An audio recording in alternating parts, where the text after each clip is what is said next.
क्योंकि इस वक्त हम दोनों के रोंगटे खड़े हैं। मेरे साथ कैमरामैन नीरज कुमार है जिन्होंने एक शॉट रिकॉर्ड किया है। बताइए अपनी जुबानी क्या हो।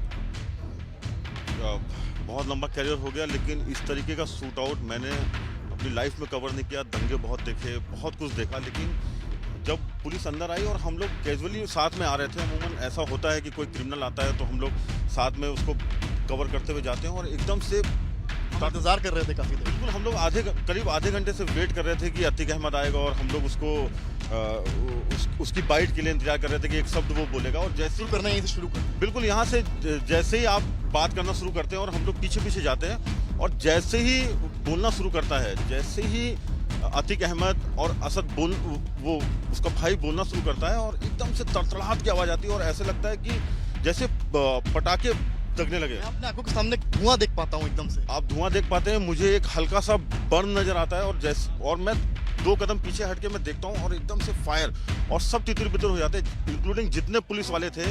उनको भी समझ में नहीं आया, और वो एकदम से पीछे हटे।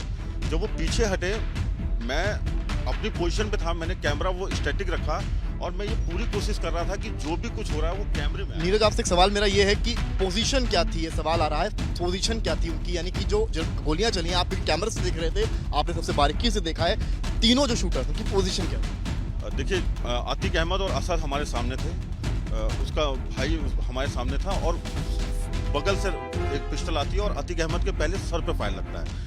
जैसे ही सर पे फायर लगता है और एकदम से तड़तड़ाहट शुरू होती है, और सब जितने भी लोग थे वो कम से कम 2-4 कदम पीछे हटते हैं, तो एक राइट हैंड साइड पे, एक लेफ्ट हैंड साइड पे, और एक यहाँ से, मतलब तीनों तरफ से उसको घेरा हुआ था, और बेतहाशा फायरिंग हो रही थी। इतनी फायरिंग हो रही थी कि किसी को कुछ नहीं समझ में आया, और विद इन अ सेकेंड्स जब वो फायर बंद हुआ तब उनको कैप्चर किया गया, और उन्होंने पिस्टल छोड़ी और हाथ खड़े किए, सरेंडर सरेंडर, और उन्होंने नारे लगाए, और जैसे ही सरेंडर उन्होंने बोला, पुलिस ने उनको पकड़ लिया, और उसमें से एक था वो लेट गया, हाथ खड़े किए, और उसके बाद वो लेट गया। खुद सरेंडर कर, उन्होंने खुद सरेंडर किया। पुलिस ने, ऐसा नहीं था कि पुलिस ने रिटेलिएट, कामयाबी नहीं थी कि वहां पर ऐसा कुछ भी नहीं था। पुलिस की तरफ, पुलिस भी तितर बितर हो गई थी जब वो फायर, जब जिस तरह से गोलियां चल रही थी। उन्होंने पिस्टल छोड़ी, हाथ खड़े किए, और तब पुलिस ने उनको पकड़ा।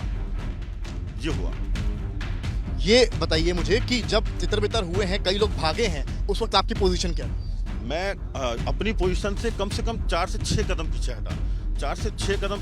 खरोच भी आई है मेरे को एक अंजना, फायर फायर बर्न थोड़ा सा हुआ है, खरोच मेरे कैमरामैन को भी आई है, क्योंकि कैमरा पकड़े थे, उनका ध्यान इस पर था कि वो आज तक के लिए एक बेस्ट फ्रेम तैयार कर सकें, क्या विजुअल कैप्चर कर सकें। अपनी बात जारी रखिए। जब मैं 4-6 कदम पीछे हटा, और वो तीनों लोग मेरे फ्रेम में नजर आने लगे जो फायर कर रहे थे, मैंने अपनी जगह को होल्ड किया, और वहीं से मैंने पूरा जो मुझे लगता था कि जो बेस्ट हो सकता है अपने आप को और उसको सेव करते हुए, मैंने वहां से वो फ्रेम बनाया, और वो मुझे लगता है कि के जरिए आज तक पहली तस्वीर दिखा पाया जिस वक्त ये शूट आउट हुआ है। हम ही इकलौते चैनल थे जिन्होंने लाइव वहां पर। नहीं, बिल्कुल हम लोग ग्राउंड पे रहते इसीलिए हैं कि अपने दर्शकों को जो भी बेस्ट हो सके वो दिखाएं, और हम यहाँ से साबरमती तक गए, जितनी फोर्स थी वो हमको यहाँ पे नजर नहीं आ रही थी। सवाल ये है कि जहां पर स्पॉट है वो कैमरा पड़ा हुआ है और एक माइक दिख रहा है, और ये बताया पुलिस ने है कि ये उन्हीं लोग का था, वो पत्रकार के वेश में आए थे। तो कुछ अंदाजा आपको लगा था बॉडी लैंग्वेज से कि कोई इस तरह से अपने साथियों में आ जाए? नहीं, ऐसा कुछ नहीं था। 4-6 चैनल थे, और कुछ लोकल के थे जिनको हम जब से इलाहाबाद में मैं कवर करने आता हूँ, जिनको मैं देखता रहता हूँ, मुझे बिल्कुल अंदाजा नहीं था कि कोई ऐसा व्यक्ति होगा। और ये सही बात है कि एक कैमरा और एक आईडी पड़ी है जिसको कोई क्लेम नहीं कर रहा है कि वो मेरा है, तो ये अंदाजा लगाया जा सकता है कि हो सकता है कि वो उसी भेष में आए हों, लेकिन ये पुख्ता तौर पे नहीं कहा जा सकता है कि वो पत्रकार के भेष में। मेरे वहां पर रोंगटे खड़े हो गए थे, क्योंकि जिस वक्त शूट आउट हुआ है, आपकी मनोस्थिति क्या थी, दिमागी तौर पर आप उस वक्त क्या सोच रहे हैं? मुझे लगता है कि वो 30-35 सेकंड जो गोली की तड़तड़ाहट थी, वो मुझे समझ में नहीं आ रहा था कि ये हुआ क्या है। लेकिन जब मैं 4-6 कदम हटा, और एकदम से मुझे 3-4 लोग फायरिंग करते हुए नजर आए, मुझे लगा कि ये ऐसा हो गया है। और अगले ही पल उसका अतीक और उनका भाई जमीन पे पड़े हुए थे, और बाकी लोग जो है वो हाथ ऊपर करके सरेंडर करने की मुद्रा में थे। सरेंडर उन्होंने चिल्लाया, और उसमें 2 को खड़े पे पकड़ा गया है, और एक अपने आप जमीन पे लेट गया है। पुलिस का हाव भाव उस वक्त क्या था? सवाल। पुलिस नदारत थी, पुलिस आसपास नहीं थी। आप अगर मेरे फ्रेम में देखेंगे तो तीनों शूटर्स ने उन दोनों भाइयों को घेर के रखा हुआ है, और पुलिस कहीं भी फ्रेम में नहीं है। पुलिस अपनी खुद जान बचा रही थी। बिल्कुल जान बचा रही थी। पुलिस मैंने वाइट, उस बात की फिक्र नहीं थी वहाँ कितने पत्रकार खड़े हैं? मुझे नहीं लगता है कि होगी।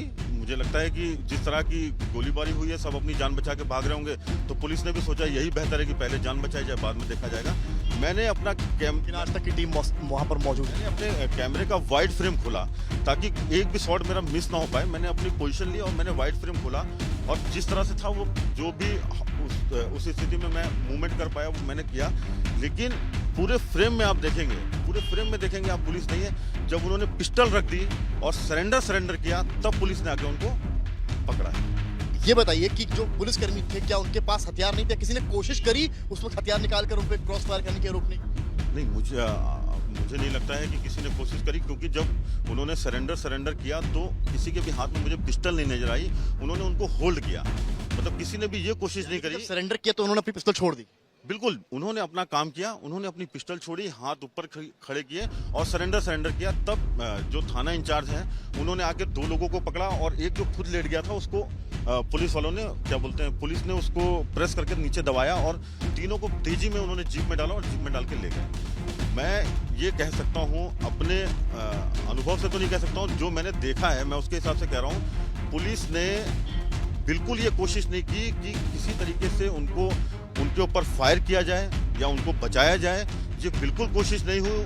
जो आए थे उन्होंने अपना काम किया, उन्होंने अपना काम करने के बाद हाथ खड़े किए, एंड देन पुलिस ने। बड़ी बात है, आप समझ सकते हैं शम्स की कोशिश नहीं हुई। जो आए थे अटैकर्स, जो शूटर्स थे, उन्होंने अपना काम किया और बंदूक रख दी नीचे, यानी कि पिस्टल नीचे रख दी और सरेंडर करने लगे, जो हमने अपनी आंखों से देखा, नीरज कुमार ने अपने कैमरे में कैद किया। तो ये बड़ी बात है कि आखिर कोशिश क्यों नहीं हुई उनको रोकने की उस वक्त,